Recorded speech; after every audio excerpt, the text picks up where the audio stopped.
Hello and welcome to Passion Institute podcast. Really looking forward to sharing with you as we head towards the end of the year, what is something that we can do in the next couple of weeks that can really set ourselves and our business up for success.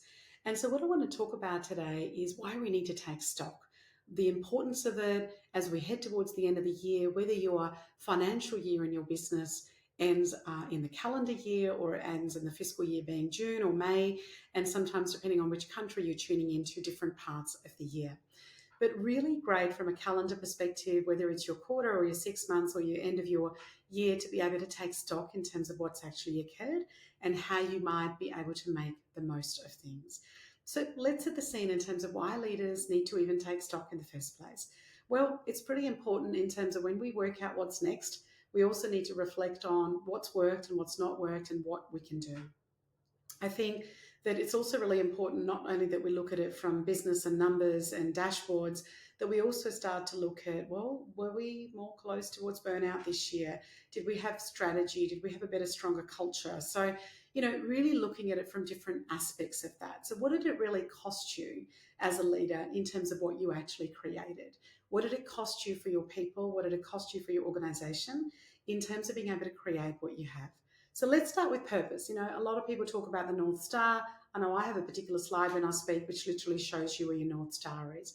So let's connect to what our organizational vision was in the first place, what the purpose of the team was, and what your leadership goals were for the year. At the beginning of the year, what did you say mattered to you most? What did you say that you were going to make the most amount of difference in? And that is the lens that we want to kind of now look at through that lens to say, what was the meaningful achievement that we made? Again, some might be quantitative, some might be qualitative, but that's what we want to do. I also think it's really important to be able to make the achievements that we've had over the year as as a map, maybe calling it a wins map, and maybe utilizing this exercise that I'm asking you as leaders to, firstly reflect on, but you might also want to rinse and repeat this particular exercise with some of your people as well. So start listing down some of the key people, some of the key achievements, things that you're really proud of.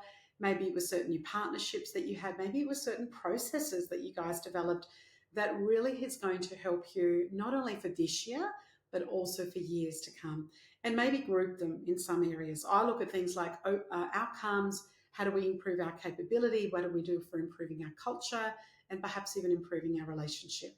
And then ask the question, what am I proudest of? And why am I proud of that?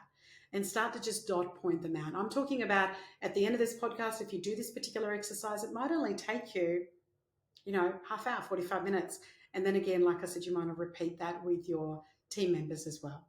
The other thing is to look at beyond collaboration, beyond metrics and numbers and qualitative, as I was just saying, that you want to actually look at things, the KPIs that might include things like, well, did we get better at collaborating with each other? Did we have faster decision making?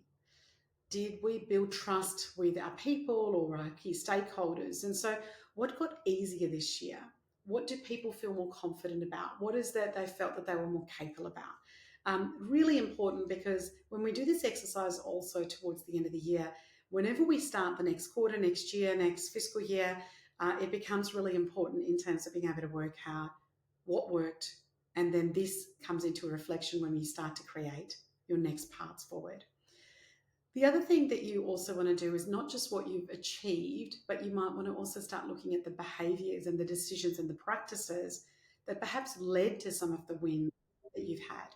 So what did we do differently this year that we haven't done other times? What sort of ways did we show up in our values that we haven't shown up other time? You also want to look at and name some of the misses and look at that. So for example, what didn't happen? What did we slip at? What did we fail at? And you want to use kind of this non-blaming language that, what got in the way, for example. Did we drop the ball on something? And using we language rather than I language in terms of you dropped the ball. What did we drop the ball in? So what could we quietly deprioritize going into next year? What would I kind of spend all this time on this year as a business, but we kind of need to deprioritize in terms of what we do. And what did we start and we kind of didn't finish? So using the GAP framework is a really great way. And the GAP framework, the acronym is, the G is looks at the gains. What do we gain? A is looking at the absences. What are we actually missing? And P is, what are the potentials in terms of what is it that we could actually have done? and done that, a little bit differently. So, that you start to actually create some of the changes and some of the issues that you might have had. The other thing I just wanted to talk about is, talk about capability gaps in terms of, for example, the 70-20-10 thinking. So for each goal, talking about 70% was the experience. Like, did we stretch people to, on the right opportunities? The exposure, did we expose them to right mentors and peers and stakeholders? And 10% might be your education. Did we, invest in them in terms of formal education or mini courses, or what is it that we can do? That also then helps us inform in terms of when we look for the next few months ahead, what might be the resourcing plan and some of the other things that we need to develop.